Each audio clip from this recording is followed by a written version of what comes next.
If the Democrats want to have any chance at retaking the U.S. Senate next year, which is an absolutely crucial task in terms of, I don't know, not only the Democratic Party's future prospects, but maybe the Republic's future prospects. If the Democrats want any chance at retaking the Senate, they will almost certainly need to win the Senate race in the great state of North Carolina. Now, that is a state where a Democrat hasn't won a Senate race since 2008, which is 17 years ago. And so because of that sort of uphill battle suggested by that track record, Democrats have been really hoping they could recruit a really good candidate, like a blockbuster heavyweight candidate for that race in particular. Like, let's say you could invent a North Carolina Democrat who has won like a half dozen statewide elections. Let's say you could invent a North Carolina Democrat who has won statewide elections multiple times, even when Donald Trump was winning North Carolina on the same ballot.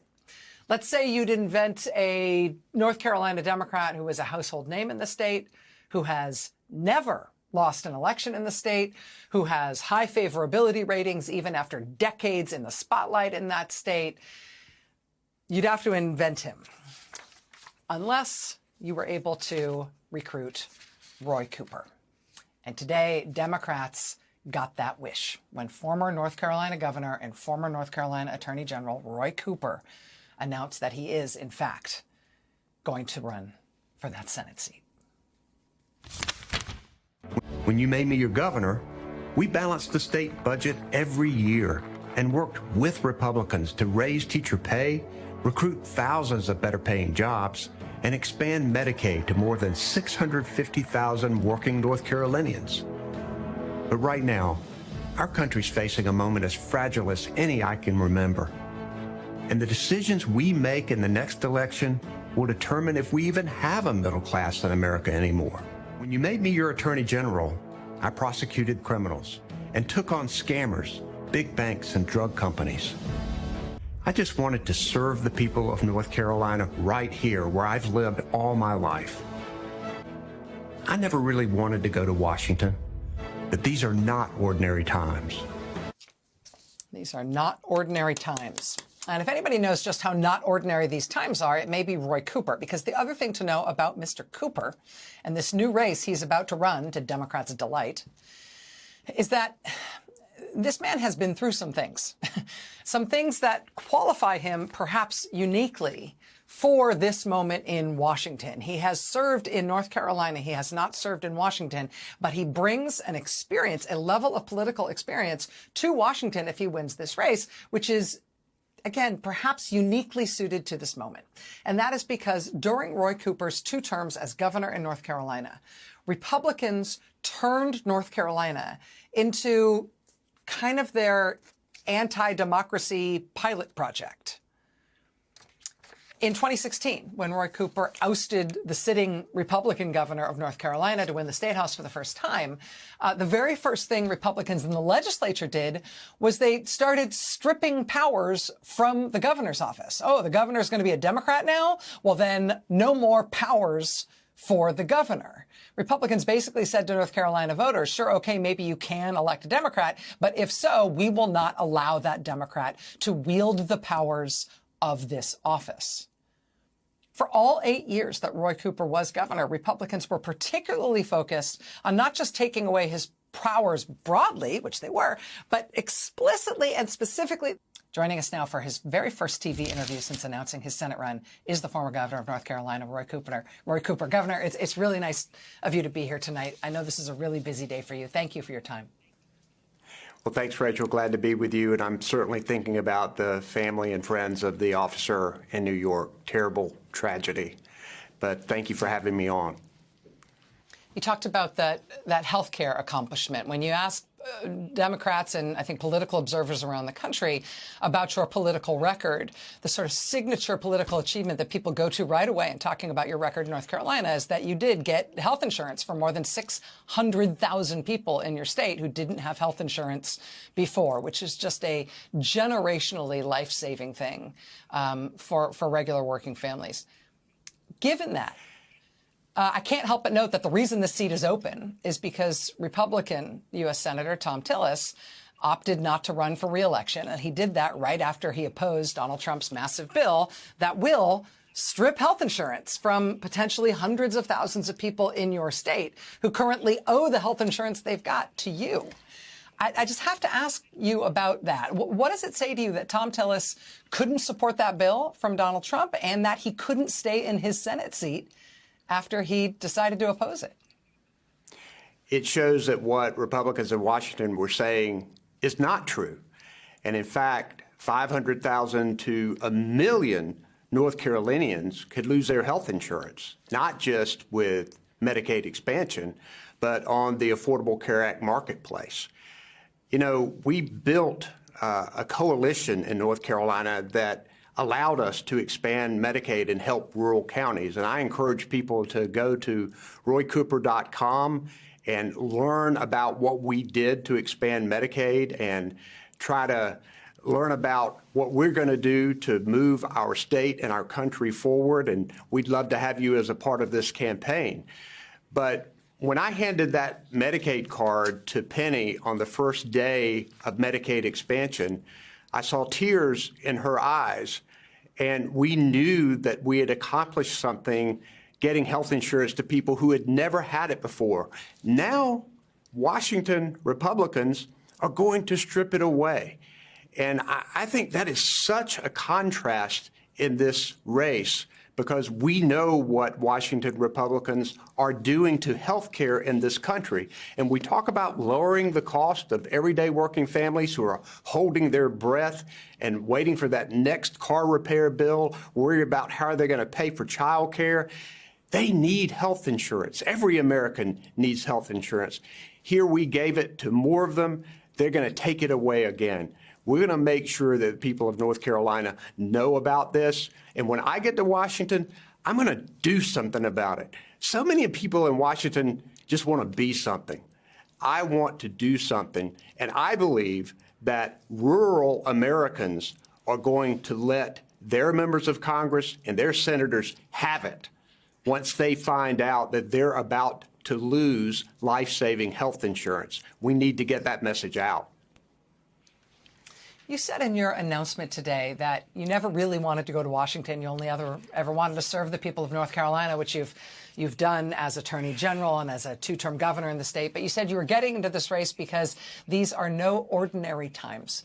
What did you mean by that? What made you decide this is what you need to do right now? You know, there are so many bad things coming out of Washington that hurt the middle class and hurt people who are trying and dreaming of being in the middle class. Seeing the health care stripped away from them, seeing tax breaks for the wealthy and a pittance for them, time and time again, we are seeing Washington hurt everyday people, taking food out of the mouths of hungry children. You know, I've thought that I need to make a difference at a time like this. I need to run for the United States Senate because I've been able to work with Republicans in North Carolina, and I have been able to try and stop them when they do bad things. We expanded health care to more than 670,000 North Carolinians. We were able to put a plan in place that helps address the high cost of living for North Carolinians by eliminating $4 billion in medical debt for 2 million North Carolinians. I want to take those problem-solving skills to Washington and make a difference for North Carolina. I love my state. I love my country. It was time for me to step up yet again, and I'm ready to do this.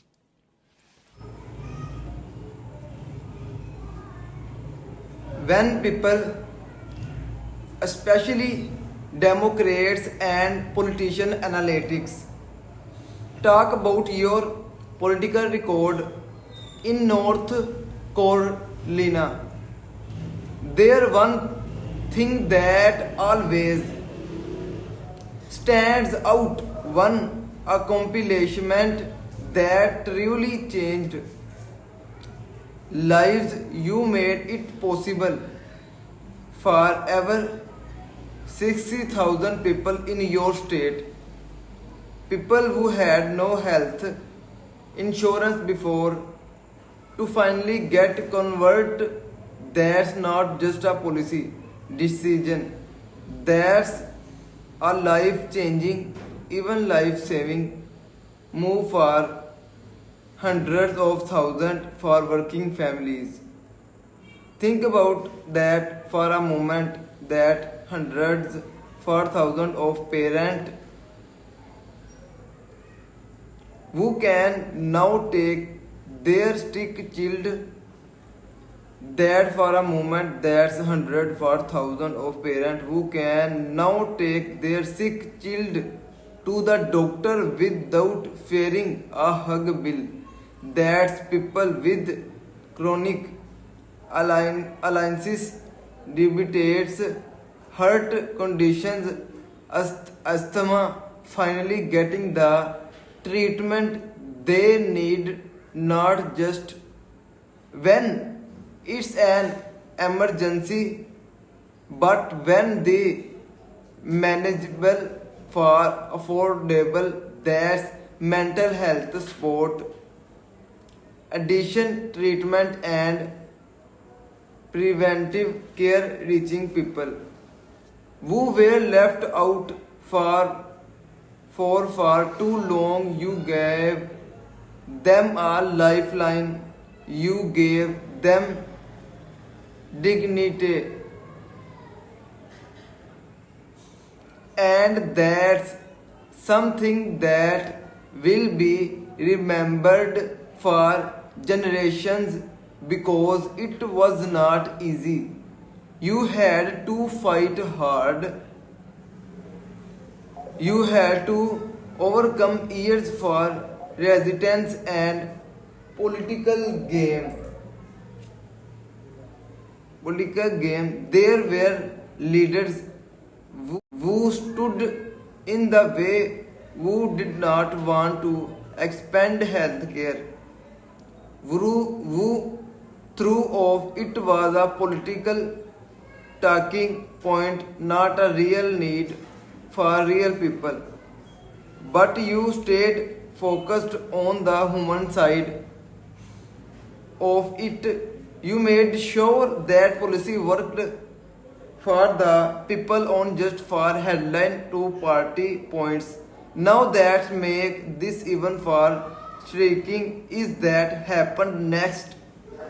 Republican Senator Tom Tiles, a powerful figure in your state, decided not to run for re-election, and he made that choice right after voting against Donald Trump major health care bill that would have taken health insurance away from many of the very people who just go it. Thanks to you, let that sink in. Senator Tiles looked at a bill that could have stripped hundreds of thousands of North Koreans